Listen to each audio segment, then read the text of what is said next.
श्रीमद् भागवत पुराणम. ओम नमो भगवते वासुदेवाय नमः. कृष्णं नारायणं वंदे, कृष्णं वंदे व्रजप्रियं, कृष्णं द्वैपायनं वंदे, कृष्णं वंदे पृथासुतम. सर्व श्रोत्यांना माझा सादर नमस्कार. आज मी श्रीमद् भागवत पुराणातील दुसरा अध्याय तसेच तिसरा अध्याय यांचे सारामृत सादर करणार आहे. हा व्हिडिओ तुम्हाला आवडल्यास लाईक तसेच सबस्क्राईब जरूर करा. तर सुरू करूया श्रीमद् भागवत पुराणम.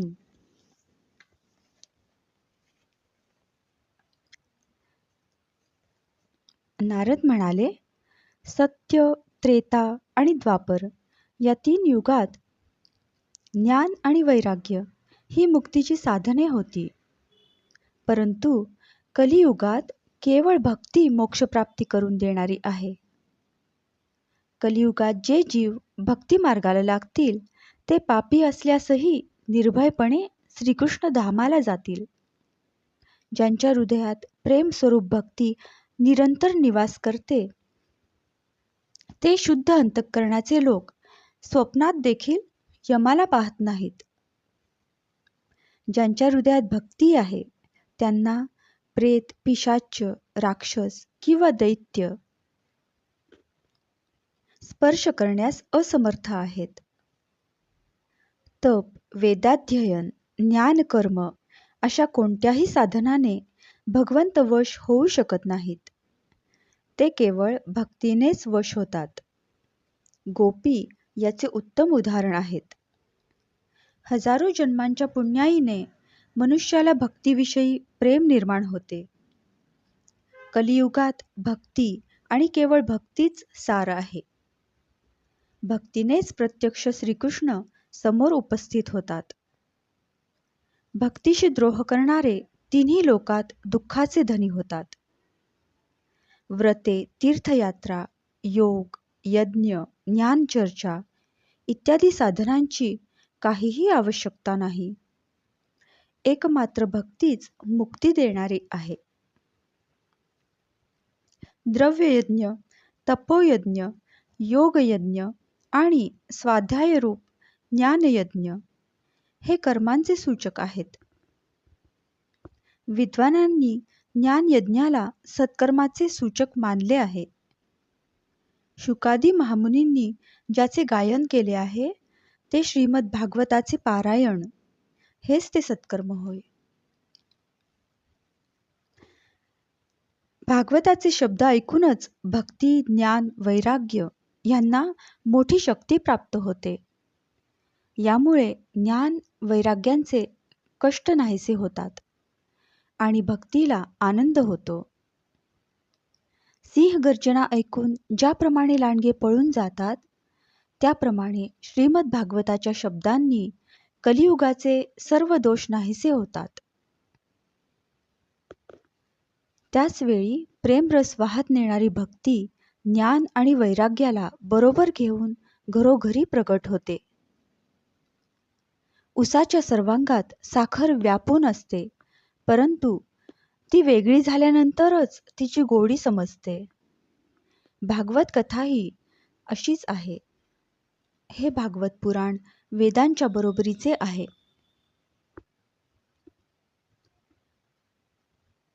भक्ती, ज्ञान आणि वैराग्य यांची स्थापना करण्यासाठी श्री व्यासांनी हे प्रकाशित केले आहे. नारद म्हणाले, ज्यांचे दर्शन सर्व पापांना तत्काळ नाहीसे करते आणि जे संसार दुःखाच्या वणव्याने तप्त झालेले आहेत त्यांच्यावर कल्याणाचा वर्षाव करते, ते भगवत कथामृताचे आपण नेहमी पान करीत असणे आवश्यक आहे. प्रेम लक्षणा भक्ती उजेडात आणण्याच्या हेतूने मी आपणास शरण आलेलो आहे.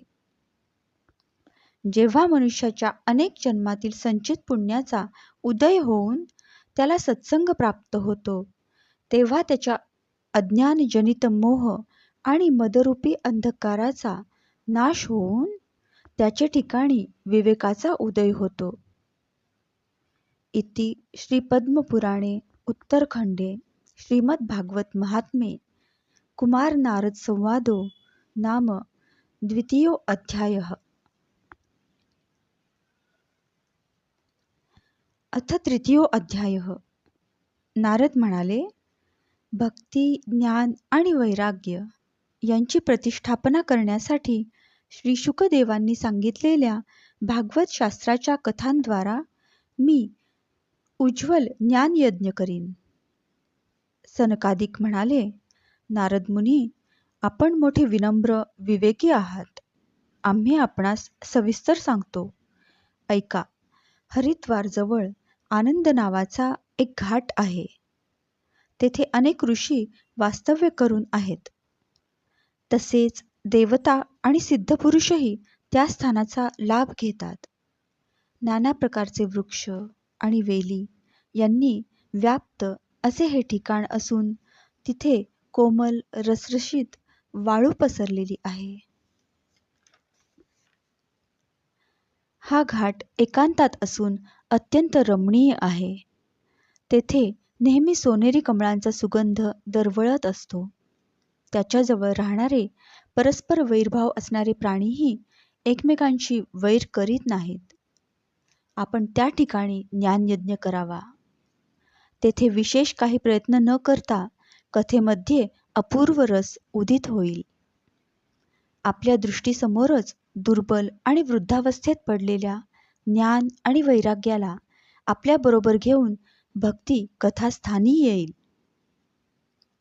श्रीमद भागवत कथा चालू असते तेथे भक्ती, ज्ञान, वैराग्य स्वतःहून जातील. तेथे कथेचे शब्द कानी पडताच या तिघांना तारुण्य प्राप्त होईल. सनकादिक म्हणाले, श्रीमद भागवताच्या कथेचे नित्य सेवन करावे. ह्या कथेच्या श्रवणाने श्रीहरी हृदयात विराजमान होतात. या ग्रंथाचे 18,000 श्लोक आणि 12 स्कंध आहेत. यात श्री शुकदेव आणि राजा परीक्षित यांचा संवाद आहे. आपण हे भागवत शास्त्र लक्षपूर्वक ऐका. जोपर्यंत एक क्षणभर का होईना या शुकशास्त्राची कथा कानी पडत नाही, तोपर्यंत हा अज्ञानी जीव संसार चक्रात भटकत राहतो. इतर अनेक शास्त्रे आणि पुराणे ऐकून काय लाभ होणार? त्यामुळे तर भ्रम उत्पन्न होणार. मुक्ती देण्यासाठी केवळ भागवत शास्त्रच पुरेसे आहे. ज्या घरात नित्य श्रीमद भागवताची कथा होते ते घर तीर्थक्षेत्र होऊन जाते आणि जे लोक अशा घरात राहतात त्यांचे सारे पाप नष्ट होऊन जाते. हे तपोधन आहे.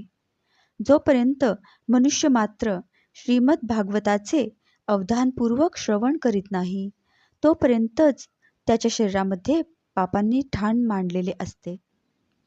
जर आपल्याला मोक्षप्राप्तीची इच्छा असेल तर श्रीमद भागवताच्या अर्ध्या अगर 1/4 श्लोकाचा स्वमुखाने नित्य नियमाने पाठ करीत जा. जो पुरुष नित्य अर्थासहित श्रीमद भागवत शास्त्र पठण करतो त्याच्या कोट्यवधी जन्मांचे पाप नाहीसे होते. यात मुळीच शंका नाही. जो पुरुष अंतकाळी श्रीमद भागवत ऐकतो, भगवान त्याच्यावर प्रसन्न होऊन त्याला वैकुंठ धामाला नेतात. ज्या अज्ञानी माणसाने आपल्या संपूर्ण आयुष्यात चित्त एकाग्र करून भागवतामृताचा थोडा सुद्धा आस्वाद घेतला नाही, त्याने आपला सर्व जन्म चांडाळ आणि गाढवासारखा व्यर्थ घालविला. एवढेच नव्हे तर आपल्या मातेला केवळ प्रसव वेदना देण्यासाठीच तो जन्माला आला. ज्याने हे शुकशास्त्र थोडे सुद्धा ऐकले नाही तो पापात्मा जिवंत असून मेल्यासारखाच आहे. स्वर्गलोकातील इंद्रादी प्रधान देवताही असेच म्हणतात की पृथ्वीला भारभूत असणाऱ्या अशा पशुतुल्य माणसाचा धिक्कार असो. नारद मुनी, आपण बुद्धिमान आणि योगी आहात. आपण प्रयत्नपूर्वक ही कथा ऐका. ही कथा ऐकण्यासाठी ठराविक दिवसांचेच असे काही बंधन नाही. नेहमी ऐकणे चांगले. भगवंतांच्या मायेपासून सुटका होणे जिथे देवतांनाही अवघड आहे, तिथे मनुष्याची सुटका कशी होणार? म्हणून मायापाश सुटण्यासाठी सुद्धा सप्ताह श्रवणाचा विधी सांगितलेला आहे. तारुण्यावस्था प्राप्त झालेल्या आपल्या 2 पुत्रांना घेऊन पवित्र प्रेमरूप भक्ती तेथे अकस्मात प्रकट झाली. ती मुखाने श्रीकृष्ण गोविंद हरी मुरारी हे नाथ नारायण वासुदेव या नामांचा वारंवार जयघोष करीत होती. भक्ती म्हणाली, कलियुगात माझा लोभ झाला होता. कथामृताचे सिंचन करून आपण मला आजच पुष्ट केलेत. आपण मला आता असे सांगा की मी कुठे राहू? हे ऐकून सनकादिक भक्तीला म्हणाले, तू भक्तांना भगवत स्वरूप देणारी, त्यांचे अनन्य प्रेम संपादन करणारी आणि त्यांचा भवरोग नाहीसा करणारी आहेस. म्हणून तू धैर्य धारण करून विष्णू भक्तांच्या हृदयात निरंतर वास करून राहा. ज्यांच्या हृदयात केवळ हरिभक्तीचाच निवास आहे, ते भले निर्धन का असेनात, परमधन्य आहेत. कारण या भक्तीच्या दोरीने बांधलेले साक्षात भगवानही आपले परमधाम सोडून भक्तांच्या हृदयात येऊन निवास करत आहेत. या पृथ्वीतलावर हे भागवत साक्षात परब्रह्माचे स्वरूप आहे. याची महती याहून अधिक आम्ही किती म्हणून वर्णन करावी? भागवताच्याच आश्रयाने त्याचे कथन करणारा आणि ऐकणारा दोघांनाही भगवान श्रीकृष्णांची सारूप्य मुक्ती प्राप्त होते. म्हणून याखेरीज अन्य धर्माचरणाची काय गरज आहे? अध्याय 3 समाप्त. इति श्रीपद्मपुराणे उत्तरखंडे श्रीमद्भागवत महात्म्ये भक्ति कष्टनिवर्तन नाम 3यो अध्यायः. आजचा हा 2रा अध्याय तसेच 3रा अध्याय यांचे सार असलेला भाग आपल्याला कसा वाटला ते कमेंट करून जरूर कळवा.